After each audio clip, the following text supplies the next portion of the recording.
And I'd like to just go through some of those in no particular order, but just highlight some of the factors that I see at play here that lead to these bad decisions being made. The first is the failure to take into account cumulative impacts. Every development application is dealt with on its own merit. Now, that creates a vicious circle, because one mine in a particular area may have a limited impact on the water resources, on air quality, on the social changes it might bring about. But 20 or 30 mines, each with those similar impacts together, have a massive impact and significantly contribute to degrade people's life. The problem is that if they're going to take cumulative impacts into account, it requires far higher levels of planning than is currently the case. As long as we look at each application on its own, we don't have to think and plan about the future. And it seems that capacity to plan and create a rational framework within which you're going to allow development, we don't have the capacity and we don't have the mechanisms to create such a framework. Another important factor is that we're dealing with a state, a government, that despite appearances is actually very weak. It's under-resourced and it's lacking in capacity. This has two major impacts. The one, in their dealings with government, the sophisticated, rich, powerful, well-resourced mining companies can outmaneuver government every time. They're far more sophisticated, they're far more effective in their dealings with government. The power rests with them, not with government. The second thing is that government is increasingly dependent on big business for service delivery. In these mining areas, who's building townships? Who's refurbishing the sewage systems? Who's laying the water pipelines? Who's building the roads? It's not government. It's the mining companies. And they're doing it on the basis of trades and deals between them. Government is failing so badly on service delivery, it is desperate for the help and the assistance that the mining industry offers it. It is beholden to them.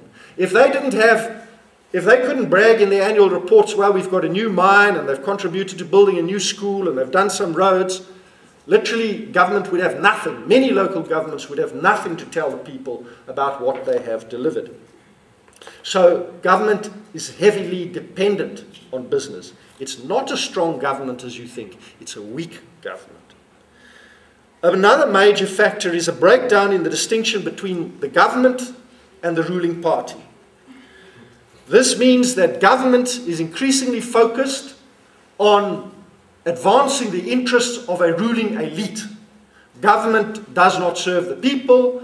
Government and the party are becoming conflated, and government is serving a political elite. A contributing factor here is black economic empowerment as it is applied by government, because this serves as a cover, as a justification for government interventions to favor an elite.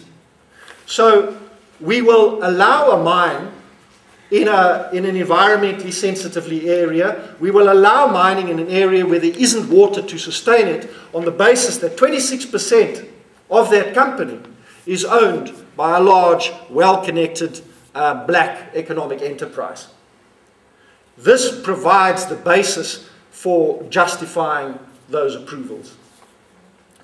There is also a breakdown in the distinction between the executive and the administrative arms of governments. In the past, being a municipal councillor was not a paying job. It was a part-time job. You were elected, you did it as a service for your community. Not that it wasn't corrupt. It was a rotten system. There was a lot wrong with it. But today, politicians are employed full-time as councillors. There are many, many more politicians in full-time employ of the government on the local, provincial and national levels.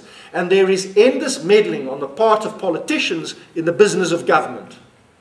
MECs directing directors general, interfering in the awards of tenders, interfering in processes.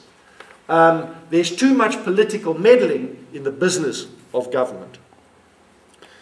There is widespread corruption in government associated with the state's accumulation of power of patronage. So we have a system today where ostensibly the state has said, well, we now take to ourselves the right to award mining rights. That is the power of patronage. The minister now has the power to dispense favours, to influence decisions, to make decisions that can make a huge difference to the personal wealth of her friends, of her family, of people who she's indebted to. The allocation of mining rights is fraught with corruption, secrecy, intrigue.